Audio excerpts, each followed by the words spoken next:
Goeiemiddag maat, Juffrou Kamfer hier. Ook bekend as die taaljuffie. Ons fokus op vraestel 2 vir graad 10. Ons gaan aan waar ons opgehou het, toe maar donker man.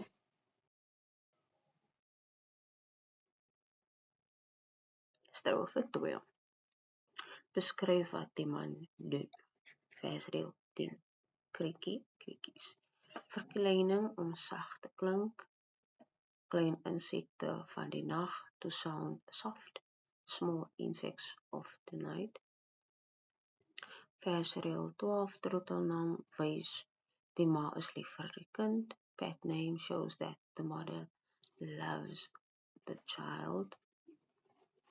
The pet name refers to line 12, my hart. Alliterasie, die S-klank.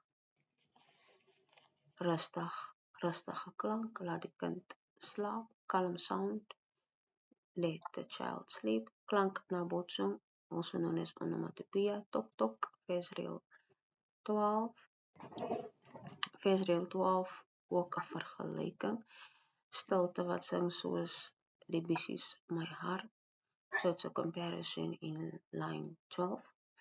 Soos Rita, wanneer die wind deur dit waai, klink dit asof die bissies sing. Comparison like reeds. When the wind blows through them, it sounds like thrushes are singing. Versdeel 15 en 16 weer 'n vergelyking. A comparison taking place again in line 15 and 16. Klein insekte wat tok-tok geluid maak ronde gaatjies, kringetjies aan die rond. Comparison small insects that make tok-tok sound make round hole circles in the ground. Die kontras wat plaasvind. Versdeel 12. Persoon is ook 'n personifikasie. Stilte wat sing, versdeel 12 personifikasie. Contrast, silence, singing. Line 12. Versdeel 13. En die sterre wat klop.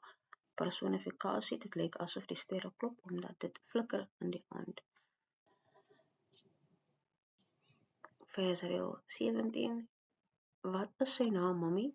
Die dogtertjie vra aan haar ma voordat sy aan die slaap raak. The little girl asks her mother questions before falling asleep.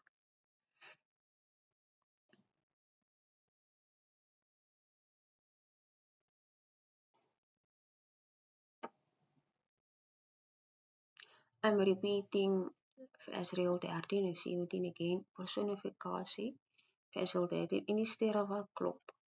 Personifikasie, dit lyk asof die sterre klop omdat dit flikker in die aand. Personification, the stars seem to be beating because they twinkle in the evening. Versdeel 17. Wat is sy naam, mommy? Die dogtertjie vra aan haar ma voordat sy aan die slaap raak. The little girl asks her mother questions before falling asleep.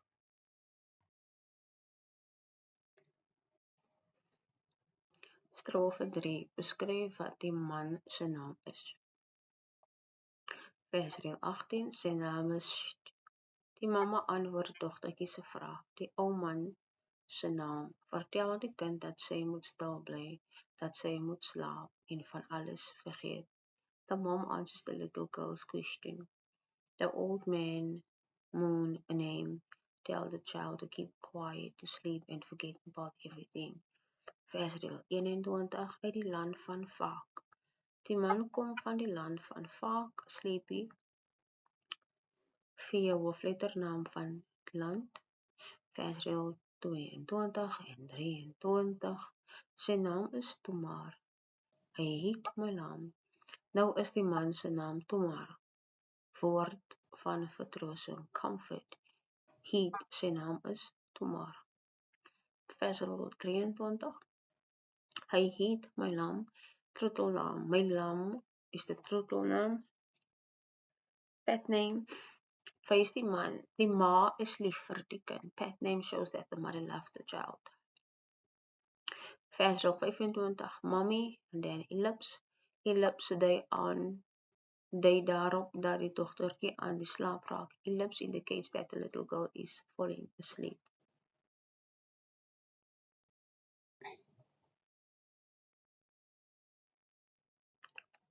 Vra the questions. Watter tipe spreker kry ons in die gedig? What type of speakers in the poem? Nommer 2, hoeveel sprekers is daar in die gedig? How many speakers are in the poem? Wie is die hoofspreker in die gedig? Who is the main speaker in the poem? Watter tipe rym kry ons in die gedig? What type of rhyme is in the poem or the rhyming scheme? Benoem die beeldspraak in die titel. Verduidelik die beeldspraak in die titel. Wat is uniek aan die gedig? What is unique in the poem? Wat sê die woorde vir Simone vir ons? Verduidelik in jou eie woorde wat voetpad in reël 1 is.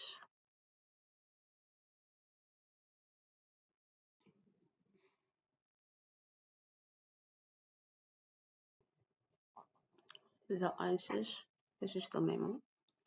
Nummer 1 is alomteenwoordige spreker. Nummer 2, it's 2, either you can write the number 2 or you can write it out in words. Nummer 3, die digter, die ma. Nummer 4, gebroke rym. Nummer 5, metafoor. Nummer 6, die donker man waarvan daar gepraat word is eintlik die nag. Die donker van die nag. Nummer 7, dit is geskryf as 'n wiegelied. Nommer 8, die gedig is opgedra aan Simone, die digter se dogter. Nommer 9, dit is 'n smal paadjie wat aan die grond of gras deur mense uitgetrap is. Nommer 10, dit verwys na haar dogter. Dit is 'n troetelnaam vir haar dogter.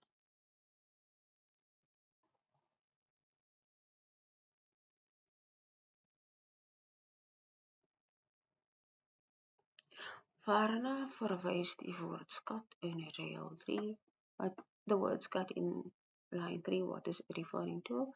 Nommer 11, wie is die ou man in reël 4? Who is the old man? Who is that in the poem? Nommer 12, nagtegaal in sy hart. Wat is 'n nagtegaal? What is 'n nagtegaal? 12.2, hoe weet ons dat dit 'n mannetjie is? How do we know it's a mannetjie? How do we know it? Nommer 13, wat sê die frase ruggebuk vir ons? Die phrase ruggebuk. What is it saying to us? Explain your answer. Nommer 14, hoekom gebruik die digter verkleinwoorde in die gedig? Why is the poem using diminutive form or diminutive words? 15.1, benoem die beeldspraak in reël 13. 15.2, verduidelik die beeldspraak in reël 13. So, 15.1, you have to mention the beeldspraak, and 15.2, you have to explain the beeldspraak. 16, tok tok liefling. 16.1, benoem die halfrym in reël 15. 16.2, skryf die reël neer en onderstreep die klanke. 17, noem 3 dinge wat in die aand gebeur volgens die gedig.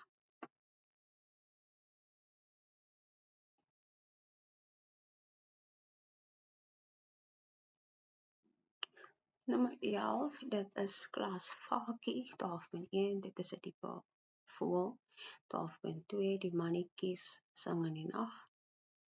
13, dit wys dat die man reeds oud is, net soos lig en donkerte reeds van die skepping af daar was, was hy ook daar.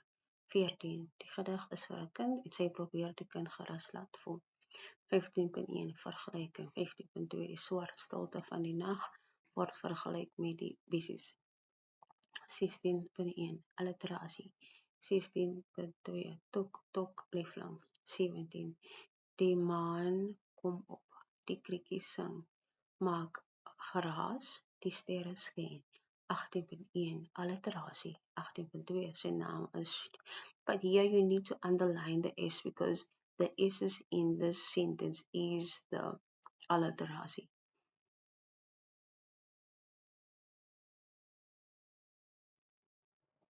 18.1, benoem die halfrym in reël 19. 18.2, skryf die reël neer en onderstreep die klanke. 19, wat is die funksie van die lips in reël 26? Nommer 20, benoem die beeldspraak in reël 27. Hoekom vra die kind heeltyd vra? Why is the daughter asking questions throughout the poem? 22, hoekom sê die spreker aanhoudend toe maar? Why is her mother? Why is the speaker saying toe maar every time when she asks a question? Nummer 23, wie is Klasvaki? Hoe is Klasvaki? 24, as jy bang vir donker? As jy bang vir die donker, motiveer jou aan het ijskier op de dag, motiveert jou also 25, die dichter gee vir haar dichter trotelname. Noem 3, the speaker or the mother of the poet is giving pet names to her daughter. You need to give the 3 pet names.